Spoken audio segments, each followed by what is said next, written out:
Now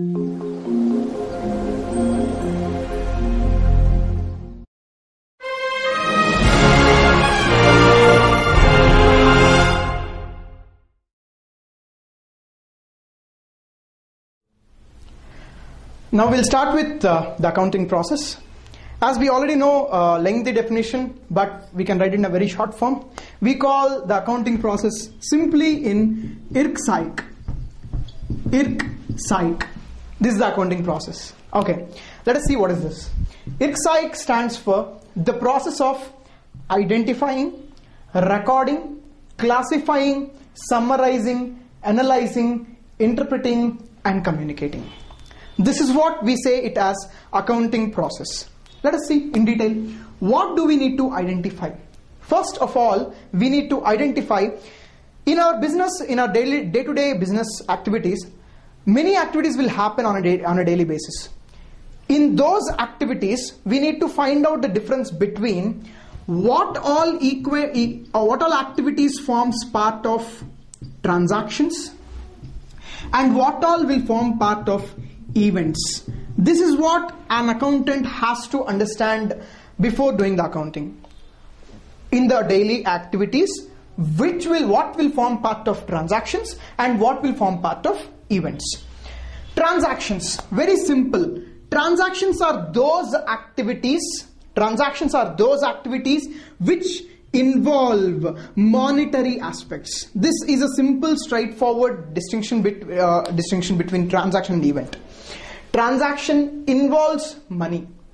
That means we can measure that activity in forms of money, whereas events cannot be measured in terms of money.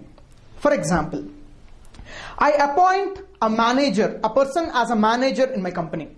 Definitely, this is an activity happening in every business, but this cannot be called as a transaction because we cannot measure it in terms of money.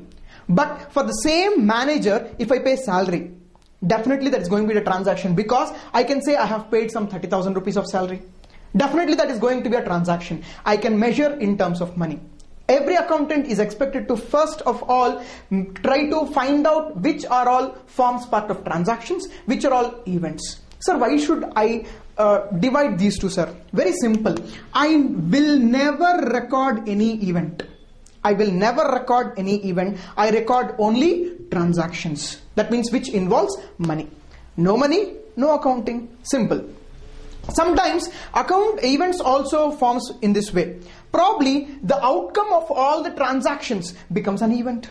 For example, I have made a lot of incomes and expenses during the year.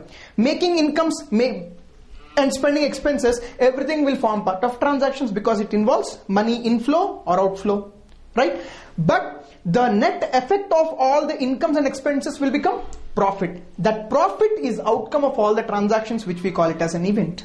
Sometimes events will be outcomes of a series of transactions also.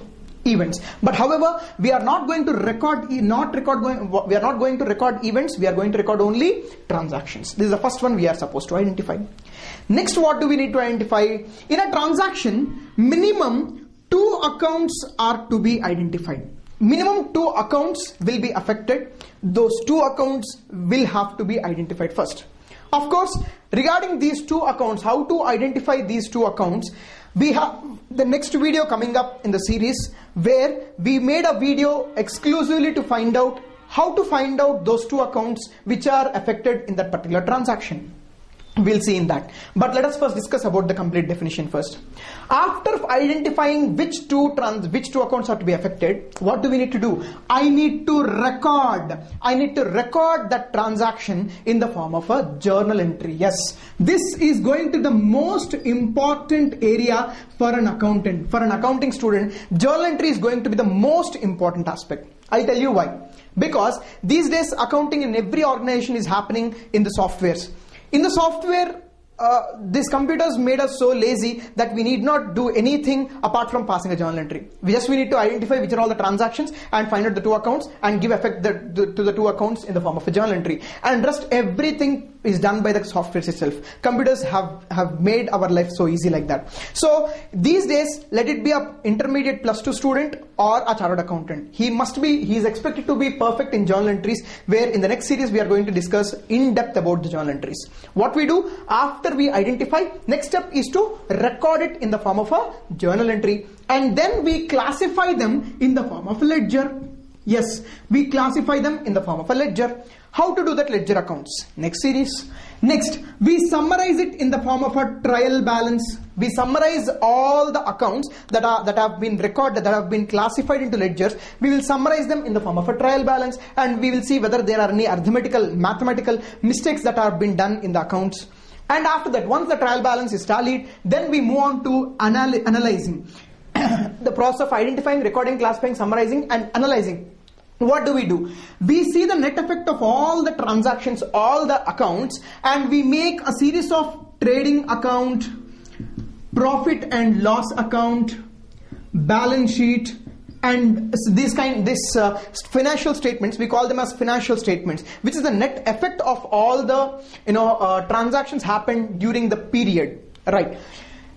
Trading account gives us the gross profit that we have earned during the period on the products and services, Next, profit and loss account gives the net profit that we have earned during the year or during the period, and balance sheet shows the financial position of the organization at the end of the period on a particular date.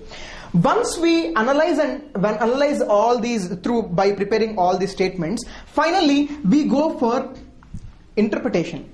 Interpretation is done through preparation of various statements.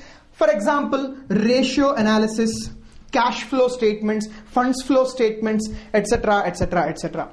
Even major organizations even prepare use standard costing techniques and find out the difference between their budget and the actuals. So many such kind of interpretations will happen, and finally they find their efficiency of their operations through these kind of interpretations. And finally, our last step is to communicate. Whom do I need to communicate, sir? Very simple. If it is a sole proprietary concern, definitely the owner, the proprietor of the business is definitely interested in knowing about his profit or loss for the year. He is definitely interested in knowing about his financial position at the end of the year. He will be interested. An accountant will communicate to his proprietor if it is a sole proprietary concern. If it is a partnership firm, definitely all the partners will be interested, whether they are active partners, sleeping partners, anything. Definitely they will be interested in knowing about their capitals in their organization. Definitely once we finalize the profits, once we share those profits to the partners, they will be interested to know about their positions. We will show that financial positions to the partners also, if it is a partnership firm. If it is a company, definitely shareholders are interested. Apart from all these things, if government is interested, because we have to pay taxes for them, they will be interested in knowing about our income for the year. Not only that, even our creditors are interested to know, because before they give us the credit, some credit, they should know whether our financial position is good or not. We will be able to repay or not. Whether we are in a solvency position or insolvency position. They will be interested to know about all these features. So there are so many such kind of people who are interested to know about our business. We are going to share and communicate about all those things to our interested people. This is what is the definition we are talking about in the accounting process. Once again, accounting process is nothing but the process of identify transaction or event, record the transaction, and find out the two accounts. And after that, use those minimum two accounts and go for the record in the form of a journal entry, and after that classify them in the form of a ledger, and summarize in the form of a trial balance, and analyzing in the form of by preparing financial statements like trading account, profit and loss account, balance sheet, etc., etc., etc., and interpret in the form of a ratio analysis, cash flow statements, funds flow statements, etc., and finally communicate to the interested parties. This is what is our accounting process that we are discussing about. In this, the process of first three, the identifying, recording, classifying, these things will happen as soon as a transaction happens. Of course, as soon as a transaction happens, we need to identify, record, and then classify. Almost these three steps happens on a daily basis. That is the reason they have reclassified these three under bookkeeping process. They call it as bookkeeping process.